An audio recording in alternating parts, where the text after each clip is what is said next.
ये दो बातें अत्यंत अनिवार्य हैं, अत्यंत। इसके बिना तो आप परमार्थ में चल ही नहीं सकते। आपकी भूल ने आपको ऐसा अनुभव करा दिया कि आप शरीर हैं, आप संसारी हैं, आप विषयी हैं। आपको ये भूल मिटानी है सत्संग के द्वारा। पवित्र बुद्धि से ऐसा विचार करो कि मैं प्रियालाल का हूं। पहली बात सुधर गई। इसी बात से आप में अध्यात्म के बढ़ने की ऊर्जा शक्ति प्राप्त होने लगेगी। अब दूसरा है, हम जिनके हैं उनका नाम सतत स्मरण करना। अब महाबली हो गए आप, सच्ची मानना। इसके बिना चाहे जितनी परमार्थ की बातें कर लो, चाहे जितना वेद पुराण याद कर लो, दूसरों को सुना दो, ये सब हो सकता है, पर आप आचरण में नहीं उतार पाएंगे। आचरण में उतारे बिना परमानंद का अनुभव नहीं होगा, अध्यात्म सुख का अनुभव नहीं होगा। अध्यात्म सुख के अनुभव के बिना संपूर्ण कामनाओं का नाश नहीं होगा।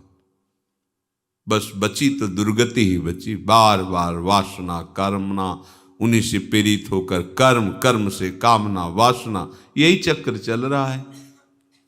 ध्यान देकर सुनिए, हम भगवद वाणी को सुनते हुए भी हृदय में धारण क्यों नहीं कर पा रहे? सत्संग को अपने आचरण में क्यों नहीं उतार पा रहे? क्योंकि हमारी मान्यता गलत हो गई।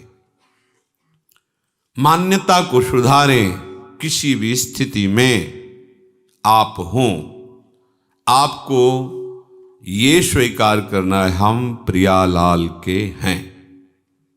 अब इस स्वीकृति की पुष्टता होगी प्रियालाल के नाम जप से।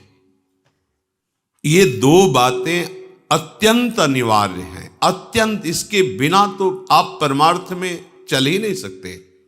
जैसे हम दो पैरों से चलते हैं, पंछी दो पंखों से आकाश में उड़ता है, ऐसे अध्यात्म के उस महासुख में जहां किसी भी द्वंद्व का कोई प्रभाव नहीं रहता, जहां किसी कामना के उत्पन्न होने की कोई गुंजाइश नहीं रहती, उस स्थिति में पहुंचने के लिए पहली बात, हम प्रियालाल के, हम जैसे भी हैं, हम प्रियालाल के हैं।